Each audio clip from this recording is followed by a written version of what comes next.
Hi guys, welcome back to the Forgetful Scholar, and this week we're going to chat about one book, okay?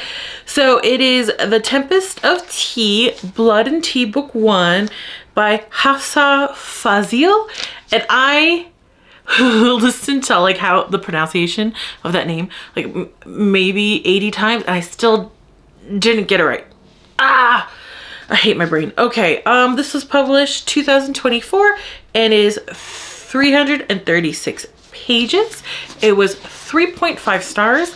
I know I'm giving a lot of 0.5s lately. I don't know what's happening, but here we are. So do you guys want a quick synopsis? I'm trying to do that now, like read the back of the book a little bit so you guys kind of get what I'm talking about. Let me know if you like it or not. Okay, so here we go. On the streets of White Roaring, Arthi Kashmir is a criminal mastermind and collector of secrets. Her prestigious tea room transforms into an illegal blood house by night, catering to the vampires feared by society. But when her establishment is threatened, Arthi is forced to strike an unlikely deal with an alluring adversary to save it, and she can't do the job alone. Calling on some of the city's most skilled outcasts, Arthi hatches a plan to infiltrate the sinister, glittering vampire society known as the Aetherium. But not everyone in her ragtag crew is on her side, and the truth behind the heist unfolds. Arthi finds herself in the midst of a conspiracy that will threaten the world as she knows it. I read that horribly, but here we are. And this is one of the floppy boys, like the medium size. I love that they kept the cover from the hardcover because I really, really liked that. I love Arthi there with her ombre coloring, and then the city there, and the tea with, you know, blood in it, and the smoke continues on to there, and it also continues, like I noticed it continued in the back cover. I like that. And another thing about this book that I really like, you gotta love a book that has a map, and this baby got a map, and it's a beautiful map. Look at that, absolutely gorgeous. So I gave that a 3.5. Now going into this, I will say it's YA, right? I know when it first came out, there's some YouTubers I watched that didn't like it, but they kind of, I don't know. I could see what they were saying, but for me, it was a young adult book from 14 to 18. Like, it made sense. I got the pattern, and I think this is a duet. At least, let me check if it's a duet, because the pacing felt like a duet. Yeah, okay. So the second book is actually out now, so I'm not sure if it's a duet or there'll be more books. The hardcover's out now. I think I might wait till the floppy guy so they like match. Anyway, so yeah, this was a YA. And it delivers what it says on the back of the book, which unfortunately is kind of rare if you noticed. It is a fantasy, urban fantasy, heist with vampires. Exactly what it says on the tin. And I had a fun time. I will say, okay, so the thing that made it like a 3.5, I can't stand romantic triangles. I know it happens a lot in fantasies, definitely a lot in YA fantasy. I can't stand it. Arthi was in the middle of a love triangle, or supposed to be, and the reason isn't, I'm not docking it for the love triangle. I'm docking it because, like, I didn't buy the love triangle. Like, I get what the author was going for, but Arthi just felt like she was just like attracted to two hot guys that showed up in her life, but she didn't trust either of them. So it wasn't like, there wasn't any yearning, you know what I mean? So for that, I don't think the love triangle kind of did what the author wanted it to do. So that's why it's like 3.5. Without that, it would have been a 4 stars. I had a fun time. I'm gonna get the second book to see the continuation. Arthi is the mastermind of the heist. I like how she's cool, competent, has a lot of secrets, and she's vulnerable in her POV. So we get 3 POVs. Her found brother Jin, and I love found family. I go feral for it, so I love that in this. Jin and Flick, or Felicity, who is the Was it? She was the Flix the Forger. Okay, Flix the Forger. So out of those 3 POVs, I found Flix the most boring. See, okay, so Flix not a bad character. I understand that she was integral to the part, especially the twist at the end. Absolutely.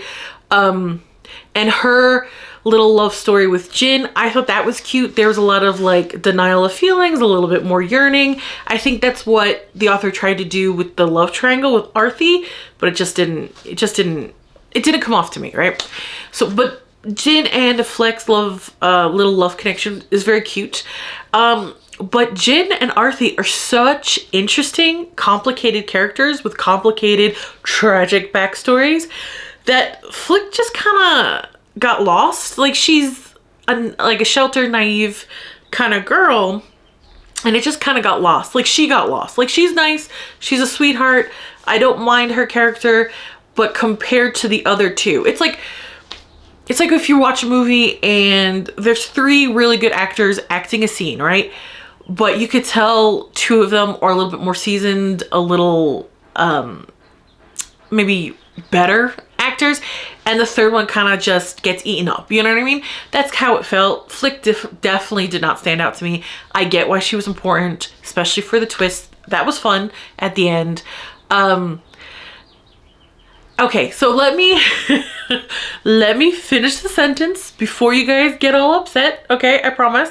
So when I read Six of Crows in the beginning and Cass Baker came on, you know, he was like a total badass the moment he came on, and I kind of rolled my eyes. Let me finish. Cass Baker is one of my favorite characters in a book. Let me finish. He was very Mary Sue when he first showed up, and it didn't feel like he earned his badassness till like page 100, right? And around there, I was like, oh, totally. Love it. Earned it. Love him. Earned it. Not a Mary Sue. Love it. You know what I mean? For this book, I think the author did a fantastic job where by page 20, I am like, yep, Arthi and Jin, they earned how badass they are. They earned how skilled they are. So by page 20, you get what they went through and what they had to survive. And, you know, with their cunning and why they chose to be brother and sister. It's a tragic, but like sweet that they found each other, you know, or Arthi like pulled him from a burning building. So you get it by page 20. Now, as the book goes on, more of their trauma unfurls and more of Arthi's secrets unfurl. But by page 20, I was like, okay, they're not Mary Sue's. They totally earn this. Love it. Love to see it. I am here for it. And Arthi is a very strong, sassy, or like, you know, sarcastic, strong, in control. And she didn't come off as bitchy. At any point for me, I didn't think of her as like bitchy, which apparently is like the golden goose. It's so difficult. Obviously not. This book did a great job of making her a strong woman without being a bitch. A strong woman with secrets without being a bitch. Now, this is a fantasy world, right? And I remember some people complaining how silly it gets. It's for ages 14 to 18, okay? And on that note, side tangent. If you're reading YA and you want smut, get the out of here. This is not... I'm an adult and I like reading YA because sometimes it's just fun, sweet, easy read, fast paced, and, you know, nice little brain candy. You know, a lot of people like, oh, I love this book because I could shut off my brain. That's YA for me. I love YA because it's nice stress relief, you know. But I don't read YA with smut because that's gross, okay? I'm sorry, it is. There's romantasy, there's new adult, there's paranormal romances, there's romances, there's just straight up like monster smut you can get if you want smut. Go over there. These are young kids, and I get, and I like the trend of YA, especially in the setting that they don't name, like they don't actually give an age to these kids, but they're obviously like early 20s, right? And this story is for 14 to 18 year olds, okay? Now, was I reading raunchy romance novels when I was 16? Yes, but that's not here or there. This is for 14 to 18. And not every book has to be covered in smut. If you want that, go get that. You know what I mean? Like, not every book has to be, I don't know, I can't even think of a name. Doesn't matter, I guess. But you know what I mean? So, okay, now tangent over, let's go back. Okay, so there's vampires in this world, and you get, at one point, there was this vampire called the Wolf of White Roaring, and he or they or she, I don't know. Well, I figured out who it was at the end, but that doesn't matter. You're not supposed to. I'm like, oh, it's obviously this person, but I'm not going to say who it is. Ooh, can you tell I'm having a really hard time focusing today? So the wolf went on this bender and like killed a bunch of people. And since then, the ram, who is in charge of, like, basically their king, has segregated the vampires from the humans and really playing into the racism against vampires, things like that, for their own means, and you find out why later. And because of that, the government was like, hey, vampires in the Aetherium, make that, and so you could like police your own. So they did to try to calm down people's fear, you know. So there is that. That's what like the foothold is, right? And there was this gun trapped in stone, and it's supposed to be like this mythical, whoever releases this weapon from stone is the rightful leader. Very King Arthur-y, but with a twist. And Arthie, when she was a kid, figured out the gun and ripped the gun from the stone, and the gun is called Calibor. Now, there is a lot of mystery around Calibor. It is a fascinating weapon with a lot of magical properties. It's fun. I like Calibor a lot. It's a lot of fun. So their tea shop, the Spindrift, is threatened, and the government's going to take it away unless they do something for the ram. And that means get this ledger that is really incriminating, and it has a lot of dirt in that ledger, right? So the whole heist, most of the book is setting up for the heist, which makes sense. If you ever played a tabletop game where you have to do a heist, there's a lot of prep you got to do, you know. Even in the show Leverage, which I love, there's a lot of prep they got to do before they do go into the gig, right? The heist. I didn't mind that. I didn't find it boring. There's a lot of clues of what's really going on and what secrets Arthie is hiding even from Jin sprinkled in there. There's a lot of character, like a lot of yearning for Jin and Flick, and character growth for Flick. Again, I found Flick the most boring of the characters in this book. There's, during the planning session, the whole love triangle between her, a vampire, and one of the honor guard, which are like the Ram's police, right? So again, that love triangle I found very lackluster. I was like, oh, okay, two hot guys are there and she thinks they're hot. I didn't really get any emotion other than that from Arthie. With Jin about Flick, there's a lot more emotion just sprinkled in there. I will say, I love the author's way with words. I love how they do it. I liked how certain things were just sprinkled in and it seemed almost like banter. And then later on, when the big twist happens, you're like, oh, that makes so much sense. So I don't know why people were like, oh, the twist was out of nowhere. No, it wasn't. No, it wasn't. There was clues from like the first moment she meets the other vampire. Like it's not out of nowhere at all. And in this world, I remember people were like, oh, they do that with coconut? That's so stupid. So in this world, coconut water can kind of quench or suppress vampiric urges and things like that. I was like, okay, again, if you guys been here for a while, you know my mom's Puerto Rican. I'm like, hell yeah, coconut water is amazing.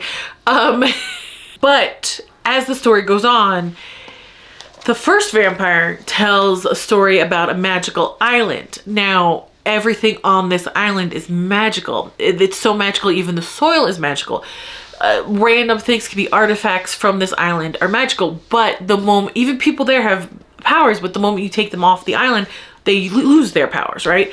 And there's artifacts that keep that magic with them and could do stuff. So I'm assuming Calibor is from that island because, again, no magic does not exist outside of that, right? And vampires happened because one of the first vampires was from that island. It's an interesting story when he tells his origin. I kind of liked it a lot, but that sets up, and these coconuts that suppress vampiric urges, they're only the coconuts from this island. So I don't think it was stupid. I think the author did a good job of showing that there is magic in this world, but it's really, really limited.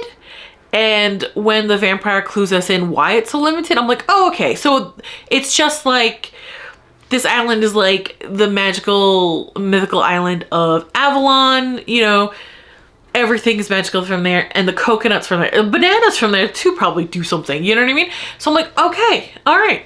And Arthi happens to be from that island. Interesting. So like nothing, I didn't feel like, well, that doesn't make sense. Of course it does. This is a fantasy world where a gun has magic powers, vampires running around. Like, come on.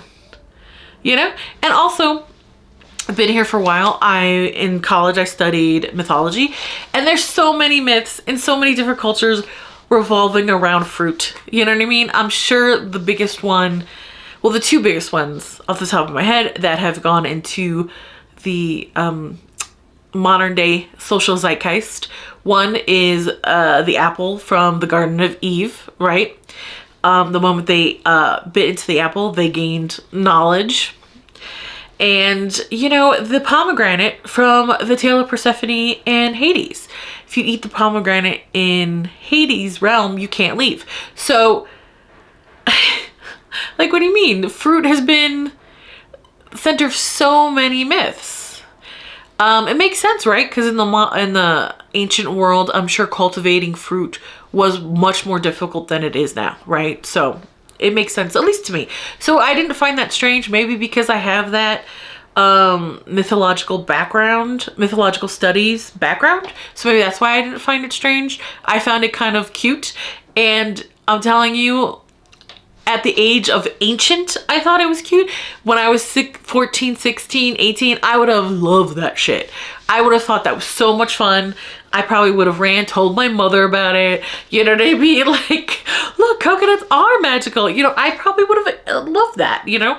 So I think when you go into a book, you kind of have to understand what age bracket it's written for.